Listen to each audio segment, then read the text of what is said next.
My name is Camilla Harper, and for a long time I believed this was all I ever wanted. I worked hard, studied for years, and left home to follow a dream that felt so clear. I still remember the moment clearly. That morning changed everything for me, though I didn't know it at the time. I stood outside the tall hotel, holding my bag and my breath. It was my first day at work, and I felt a mix of fear and excitement. The air in Amsterdam was cool that morning, and the sky looked gray, but I did not care. I had studied cookery for 6 years.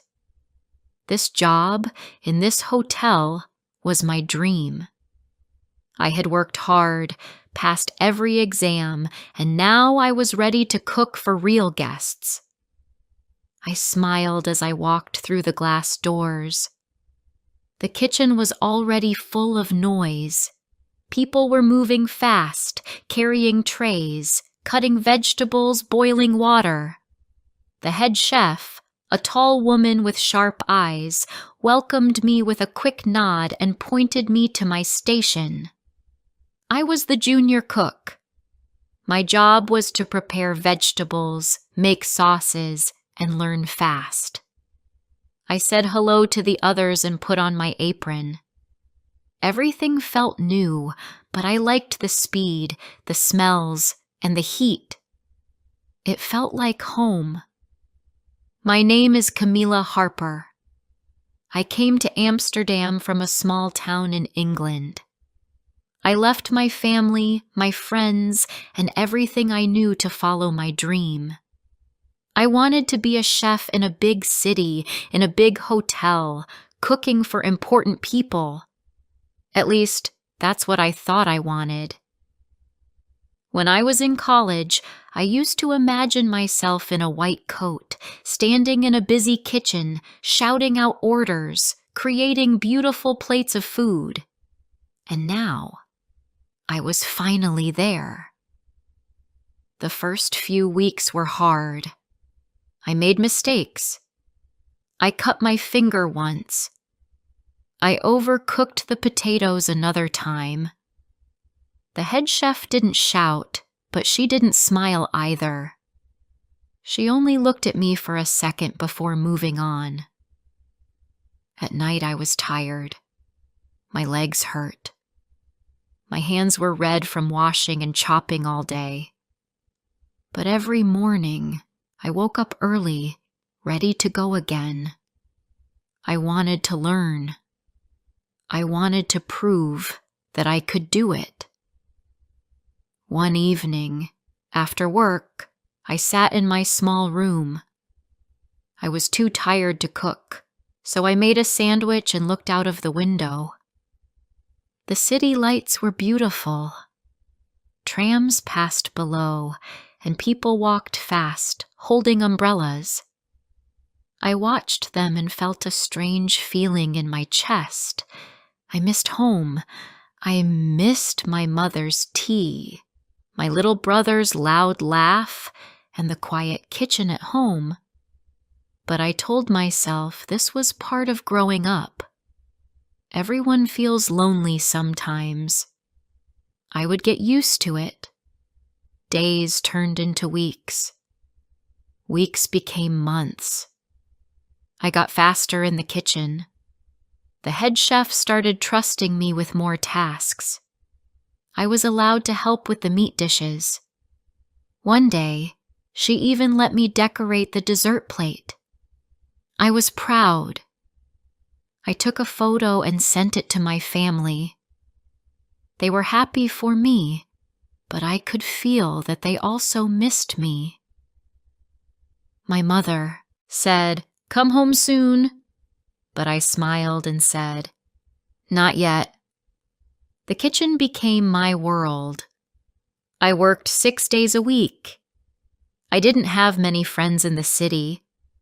Sometimes I spoke to the waitress, Marika, during short breaks. She was kind and always tired, too. We talked about the weather, about guests, about coffee. It wasn't deep conversation, but it was something. On Sundays, my one day off, I tried to walk around the city.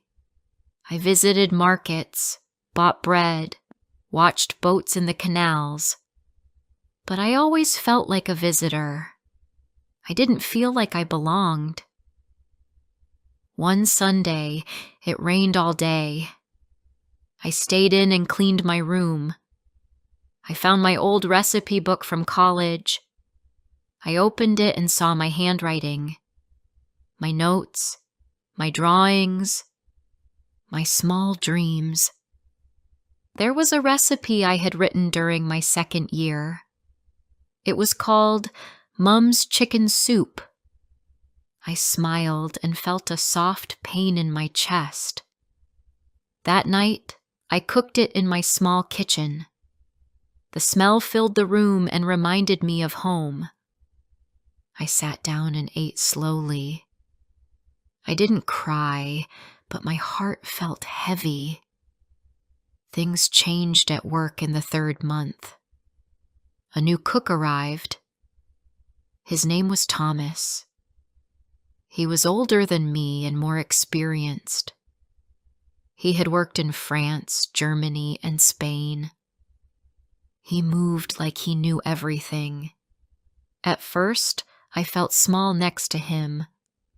He was fast, confident, and always joked with the team. But after a few days, he started helping me. He showed me how to cut faster, how to mix sauces with more flavor. I listened carefully. He never made me feel stupid. One afternoon, the head chef asked me and Thomas to prepare the lunch for a special guest. It was an important businesswoman from the UK. We worked together side by side, focused and calm. The kitchen was hot, the plates were ready, and everything went well. After service, the head chef said, "Good job." It was the first time I saw her smile. I felt proud again. Thomas and I started talking more. During breaks, we shared stories. He told me about his time in Barcelona. I told him about my town, about my college, about why I came here. He said I was brave. I laughed and said, "Or crazy." He smiled and said, "Both, maybe." It felt good to talk to someone who understood the kitchen life, the long hours, the tired legs, the pressure to be perfect. We didn't become close, not yet, but there was a feeling of comfort. Still, something inside me started to change. I couldn't explain it at first. I still worked hard. I still learned new things, but the excitement started to fade. I didn't wake up with the same energy. The noise in the kitchen, the shouting, the rush. It didn't feel like magic anymore. It felt like work. I began to ask myself, is this really what I want for the rest of my life? One night, after a long shift, I walked home in the rain. I didn't have an umbrella and my shoes were wet. I stopped by a small bakery that was still open. The woman behind the counter gave me a warm smile. I bought a piece of cake and sat at the window. People passed by with dry jackets and happy faces. I looked at my reflection in the glass and whispered to myself, this was my dream job. Before I share the rest of my story, I need to know, where are you listening from? Knowing someone hears me, understands me, gives me strength. The next morning, I woke up early, as always, but something felt different. I sat at the edge of my bed, holding my cup of coffee, and stared at the wall for a while. Usually, I would jump out of bed, dress quickly, and get ready for another long day in the kitchen. But this time, I moved slowly. My body felt heavy, and so did my heart. Outside, the street was quiet, but my thoughts were loud. I walked to the hotel with my hands deep in my coat pockets. It was cold, and the sky was still dark. When I entered the kitchen, everything looked the same. People were shouting orders, pots were boiling, knives were chopping. But for me, the feeling had changed. It didn't feel exciting anymore. It felt like a machine, and I was just another small part of it. I put on my apron, tied my hair back, and started working. My hands moved out of habit, but my mind was somewhere else. That day, I made a few small mistakes. I added too much salt to the soup, then I forgot to label a tray of vegetables before putting it in the fridge. The head chef gave me a long look but didn't say anything. I cleaned up quickly and stayed quiet. I didn't want to talk to anyone. After the shift ended, I left the kitchen fast and walked home without speaking to a single person. I didn't listen to music like I usually did. I just walked in silence. Later that week, Thomas asked me to join a few others for drinks after work. "We're going to the small bar across the canal," he said. I told him I was tired. He smiled and said, "You're always tired." I laughed a little, but the words stayed with me. He was right. I was always tired. Not just in my legs or back, but deep inside. The kind of tired that sleep doesn't fix. The following Sunday, I couldn't stay inside. I needed space, air, something new. I took a train to a quiet town outside the city. I didn't know the name of the place, and I didn't have a plan. I got off at a stop near a river and started walking. The cold air touched my face, and the wind played with my hair. I walked along the water, passing boats and old houses. I sat on a bench and watched the world go by. For the first time in weeks, I felt calm. As I sat there, I thought about my old life. I remembered my college days when cooking made me happy. I used to try new recipes every week, write down ideas in my notebook, and dream about opening a small cafe one day. But in the hotel, I didn't dream anymore. I followed orders, moved fast, and waited for the day to end. I was learning, yes, but I was also losing something. I was losing the part of me that used to love food for more than just work. The next day, back in the kitchen, I tried to act normal, but something had changed inside me. Even Thomas noticed it. He said I seemed quiet, like I was somewhere else. I told him I had gone out of the city just for a walk. He smiled and said that was a good idea. Then he said something I didn't expect.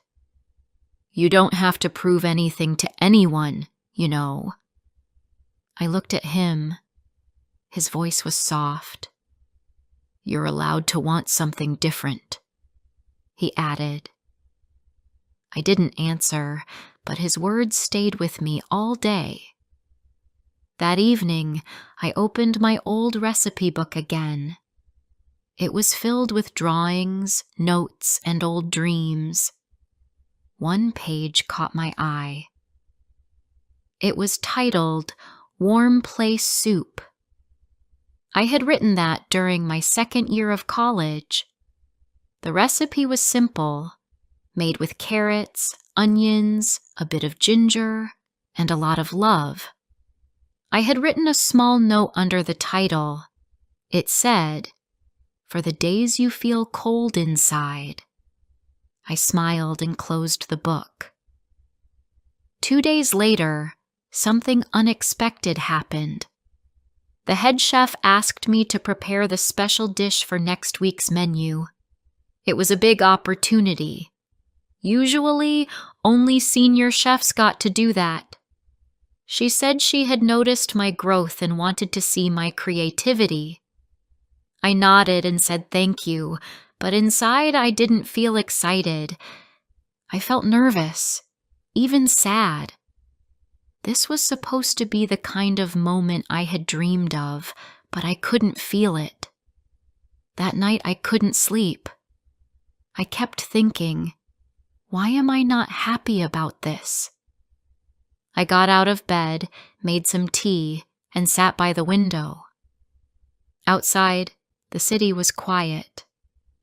I saw the soft glow of streetlights, a few people walking, and a cat running across the road.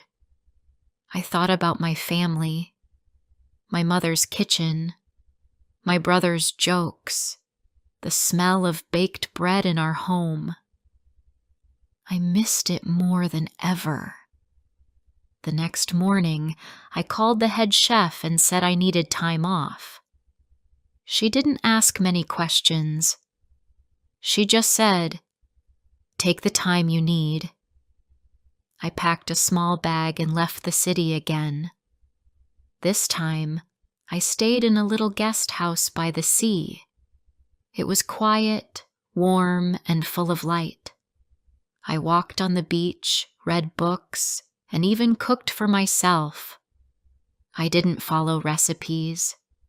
I cooked from memory. One night, I made the warm place soup. I sat alone and ate slowly, feeling more at peace than I had in months. On the third day, I wrote a letter to myself. I wrote about what I loved, what I missed, and what I no longer wanted.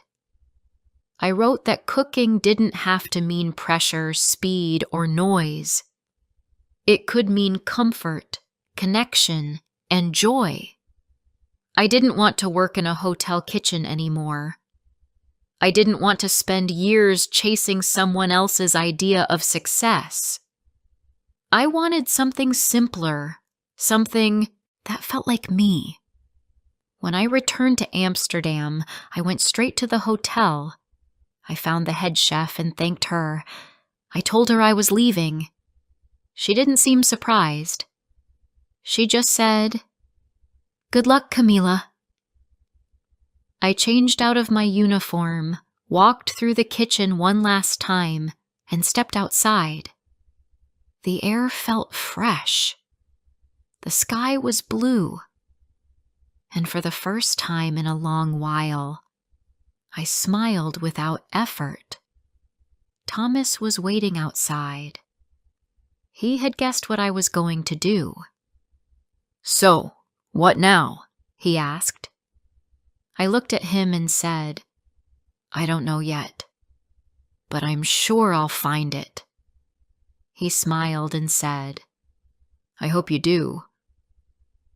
I walked away slowly, carrying my bag, my recipe book, and a heart that felt lighter than it had in a long time. That evening, back in my little room, I wrote a new recipe. I called it First Step Cake. It had simple ingredients: flour, eggs, sugar, and a little bit of courage. It wasn't for the hotel. It was for me. And maybe one day I would bake it for others too. 2 weeks after I left the hotel, I was still in Amsterdam, but my days looked very different. I no longer woke up early to the sound of alarms and rushing footsteps. I didn't hear shouting in the kitchen or feel the heat of 20 ovens. Instead, I started my mornings with quiet.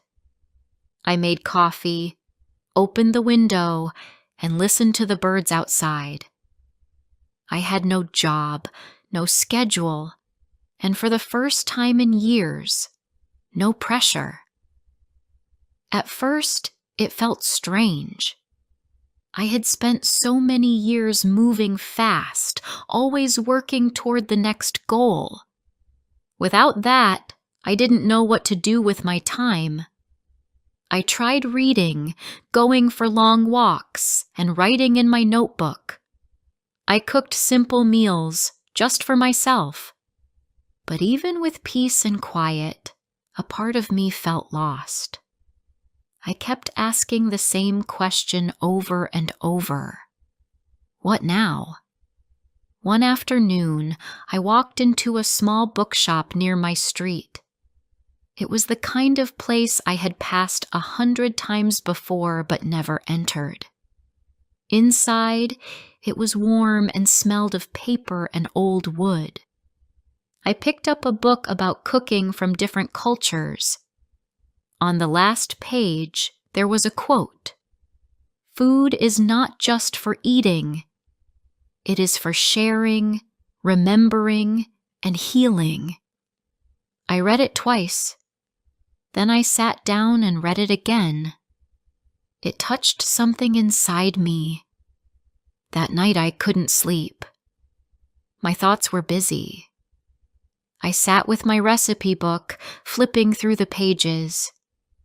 Each one told a story of my mother's kitchen, of college meals with friends, of cold nights and warm soups. I realized I didn't miss the hotel kitchen, the noise, or the big titles. I missed the feeling of connection. Cooking had once helped me feel close to others. That was the part I wanted back. The next morning, I had an idea. I posted a small note in the shared space of my apartment building. It said, "Free home dinner, Thursday night. I cook, you eat. Come if you're hungry or just want to talk." I didn't expect anyone to show up. I was nervous. I almost took the note down, but I left it there. On Thursday evening, I cooked all afternoon. I made 3 dishes: a vegetable stew, baked bread with garlic and herbs, and a warm apple dessert. I set the table with care. I didn't have much, but I made it look nice. At 7 o'clock, the doorbell rang. It was a man from the 3rd floor. His name was Luis. He said he used to be a waiter before he lost his job. A few minutes later, a young woman from downstairs came too. Her name was Zoe. She was a university student and missed her mother's food. We sat together and ate. At first, it was quiet. Then slowly, stories began to fill the room. Luis told us about the restaurant where he used to work. Zoe shared stories from her small town. I listened, smiled, and served more stew. It wasn't fancy, but it felt real. At the end of the night, they both thanked me. Luis said, "You reminded me of home." That one sentence stayed in my heart. The next week, 3 people came. The week after that, 5. It became a regular thing. Every Thursday, I opened my small home, cooked with love, and welcomed whoever needed a warm meal and a place to talk. I didn't charge anyone. I didn't do it for money or for praise. I did it because it made me feel alive again. One evening, Thomas visited. He had heard about the dinners from a friend. He walked in, smiled at the smell of garlic and onions, and said, "I knew you'd find your way." We sat together after everyone left, just the two of us and a plate of cake. He said he was thinking about leaving the hotel too. He wanted to teach cooking, maybe start something smaller. I said, "That sounds like a better kind of dream." We laughed and talked late into the night. Over time, the Thursday dinners became more than meals. They became moments of care, of laughter, of rest. I learned about different people, their cultures, their struggles, their joys. One woman said, "This is the only place I feel seen." Another said, "I haven't eaten with someone in months." Their words reminded me why food matters. I started writing again. I wrote stories about each dinner, about the people, the recipes, and the feelings. I called the collection Meals That Matter. I didn't know what I would do with it yet, but it felt good to write. It felt like something true. My family back home was proud of me. My mother said, "You've built something special." My little brother said, "You should open a place and call it Camila's Kitchen." I smiled and said, "Maybe, one day." For now, I was happy where I was. Not in a hotel, not chasing stars or fame, but in a small room full of voices, stories, and warm food. 1 year after I left the hotel, I sat at my window with a cup of tea, watching the people walk below.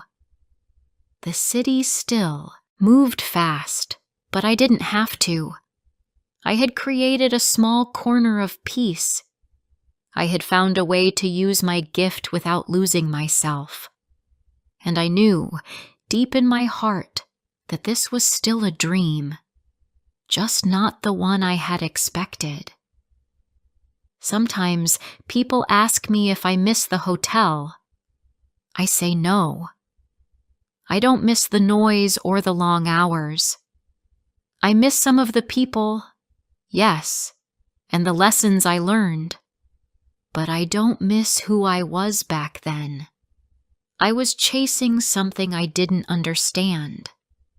Now, I cook to connect. I cook to remember. I cook to live. And maybe that is what a real dream job is. Not a title, not a place, but a life that feels honest. A life that feels like your own. If you liked my story, please like, comment, and share. More simple and emotional stories are coming soon.